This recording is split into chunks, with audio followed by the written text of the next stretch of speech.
Bears एक ऐसे magical और पावरफुल क्रिएचर्स जो दुनिया के 7 कॉन्टिनेंट्स में से 4 पर मिलते हैं।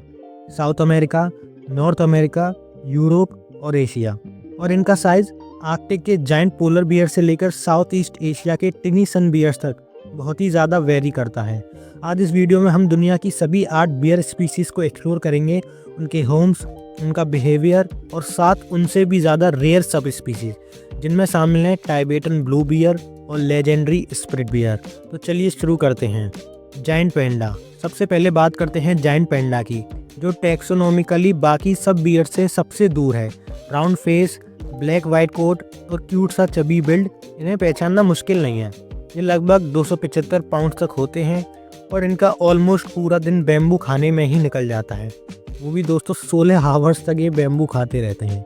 एक टाइम पर ये एशिया के काफ़ी बड़े रीजन में मिलते थे, बट अब सिर्फ सेंट्रल चाइना का बैम्बू फॉरेस्ट में बचे हैं। पेंडास बहुत सॉलिटरी होते हैं और अपना टेरिटरी सैंड से मार्क करते हैं। उनका कंजर्वेशन स्टेटस वेल्नरेबल, लेकिन चाइना में इन्हें बहुत प्रोटेक्शन मिलती है।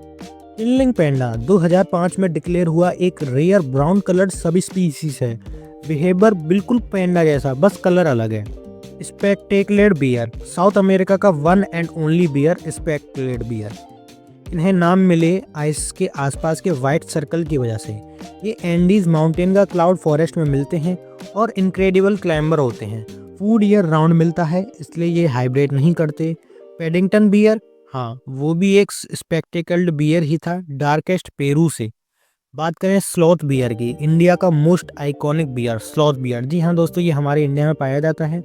स्लो मूविंग होता है और इसकी जो आई साइट होती है वीक होती है, लेकिन बहुत ही ज़्यादा स्ट्रॉन्ग होता है ये। और इसकी सेंस ऑफ स्मेल भी बहुत ही ज़्यादा स्ट्रॉन्ग होती है। टर्माइट्स और आंट्स को ये अपनी लंबी स्नाउट या वैक्यूम क्लीनर की तरह सक करता है। जैसे कि वैक्यूम क्लीनर किसी गंदगी को खींच लेता है, वैसे ही ये दीमकों और चींटियों को अपनी सूंड में खींच लेता है, जो 200 मीटर दूर तक सूंघा जा सकता है। जी हाँ दोस्तों, ये 200 मीटर तक भी ये सूंघ लेता है कि इसका जो शिकार है वो कहाँ है। कब्स काफ़ी इसके छोटे होते हैं, वो लिटरली मदर की बैक पर राइड करते हैं 2-3 साल तक। अब बात करें सन बियर की, सबसे छोटा बियर स्पीसीज इसको माना जाता है। मैक्सिमम 140 पाउंड होता है ये। इसकी लंबी ज़बान होती है और दोस्तों मोस्टली ट्रीज पर ही ये सोना पसंद करता है। साउथ एशिया, बोर्नियो, सुमात्रा इनके टॉपिकल होम्स हैं और ये दुनिया का सबसे रेयर बियर में काउंट होता है। शायद 1000 से भी कम बचे हैं दोस्तों ये बियर, तो ये हो सकता है कि आने वाले समय में ये बचें या ना बचें, इस पर सवाल है। तो बात करें दूसरे की, एशियाटिक ब्लैक बियर। ये मून बियर भी कहलाता है, चेस्ट का मून शेप मार्क की वजह से। रेंज बहुत ह्यूज, ईरान से साइबेरिया तक और नेपाल से थाईलैंड तक, मतलब काफ़ी जगहों पर ये पाया जाता है। नॉर्थन पॉपुलेशन विंटर में हाइब्रिड भी करती है दोस्तों इनकी। तो ये वाली जो बियर है ये काफ़ी देशों में पाया जाता है। तो बात करें दोस्तों अमेरिकन ब्लैक बियर की, 3rd लार्जेस्ट बियर माना जाता है इसको। बाकी 600 पाउंड तक इसका वजन रहता है। कलर वेरिएशन बहुत क्रेजी हैं। East pure black, west 90% brown blonde. Alaska में अल्ट्रा रेयर ग्लेशियर बियर इसका कलर है और सिल्वर ब्लू कलर में भी ये पाया जाता है। ये ओमनीवोरस होते हैं, बेरीज, नट्स और कभी कभी मूस काफ्स तक हंट कर लेते हैं, लेकिन इनको ज़्यादातर ओमनीवोरस या फिर शाकाहारी ही माना जाता है। बात करें सिनामन बियर सब स्पीसीज़ की दोस्तों, light cinnamon coloured black bear जो ग्रिजली के कलर को मिमिक करता है। एक नेचुरल प्रोटेक्शन स्ट्रेटजी प्रेडेटर के अगेंस्ट। जो शिकारी होते हैं इसको नेचुरल प्रोटेक्शन मिली है नेचर की तरफ से। बात करें करमोडा स्प्रिट बियर की, इसको करमोडे भी कहते हैं या फिर स्प्रिट बियर भी कहते हैं। ये सब स्पीसीज है। कनाडा ब्रिटिश कोलंबिया का लेजेंडरी बियर है दोस्तों, प्योर वाइट पर एल्बिनो नहीं। जेन म्यूटेशन की वजह से मेलानिन प्रोड्यूस नहीं होता है, जो इसका जीन है उसमें दोस्तों मेलानिन प्रोड्यूस नहीं होता है, इसलिए इसका कलर ऐसा है। और ये भी सिर्फ 100 से 500 बियर्स ही बचे हैं एस्टिमेट करें तो। और बात करें ब्राउन बियर की, इसको ग्रिजली भी कहा जाता है। पोलर बियर के बाद 2nd लार्जेस्ट बियर है। अलास्का कोडियर बियर 1500 पाउंड तक होते हैं, काफ़ी ज़्यादा वजनदार होते हैं दोस्तों। ये रेंज पूरा नॉर्थन हेमिस्फीयर कवर करता है। ये ऊपर का जो भी नॉर्थन हमारे वर्ल्ड का हेमिस्फीयर उसको कवर करता है। यहाँ रहते हैं 17 इसकी सब स्पीसीज भी एग्जिस्ट करती हैं।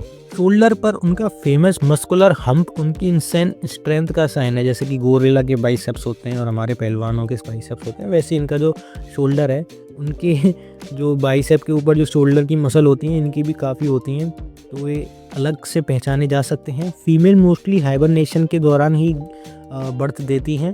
तो बात करें हम कमचटका ब्राउन बियर की दोस्तों, फार ईस्टर्न रशिया का मॉन्स्टर बियर है कमचटका पेनिसुला, जहां ब्राउन बियर्स की डेंसिटी काफ़ी हाई होती है। यहाँ सैल्मन की एबंडेंस इन्हें नियर पोलर बियर साइज़ का बना देती है, मतलब पोलर बियर से मिलता जुलता ये इनका साइज़ माना जाता है। बात करें हिमालयन ब्राउन बियर की, तो long for light colour Himalayan cold के लिए एकदम परफेक्ट माने जाते हैं, हाईली इंडाजेंट और काफ़ी आइसोलेटेड एरियाज़ में ही मिलते हैं। ये हर जगह नहीं मिलते, काफ़ी जो आइसोलेटेड एरियाज़ होते हैं बर्फीली जगह वहीं मिलते हैं ये। बात करें साइरियन ब्राउन बियर की, सबसे छोटे ब्राउन बियर सब स्पीशीज़ है। यूनिक फीचर इनके वाइट क्लॉज, बिल्कुल चमकदार वाइट क्लॉज होते हैं इनके। साइरिया में तो ये एक्सटेंड हो चुके हैं, बट मिडल ईस्ट और केसेस में भी अभी अभी फाउंड हुए हैं। बात करें टाइबेटियन ब्लू बियर की, सुपर रेयर गार्ड हेयर्स की वजह से इनके कलर दूर से ब्लू ग्रे लगता है। ये टिबेटन प्लेटू पर मिलते हैं और पिकास हंट करते हैं दोस्तों। अब बात करते हैं पोलर बियर की, दुनिया का लार्जेस्ट बियर 1500 प्लस पाउंड, मतलब कि दोस्तों सबसे वजनदार और सबसे लार्जेस्ट बियर इसी बियर को माना जाता है। और इनका डाइट ऑलमोस्ट फुल्ली सील्स पर डिपेंडेंट होता है, ज़्यादातर ये सील्स का ही शिकार करते हैं। इनकी जो रेंज है वो है आर्टिक, अलास्का, कनाडा, रशिया और नॉर्थन यूरोप, ज़्यादातर ठंडी जगहों पर ही ये मिलते हैं। एंटार्क्टिका में भी बहुत पाए जाते हैं। मेल स्प्रिंग में वायलेंट फाइट्स करते हैं दोस्तों।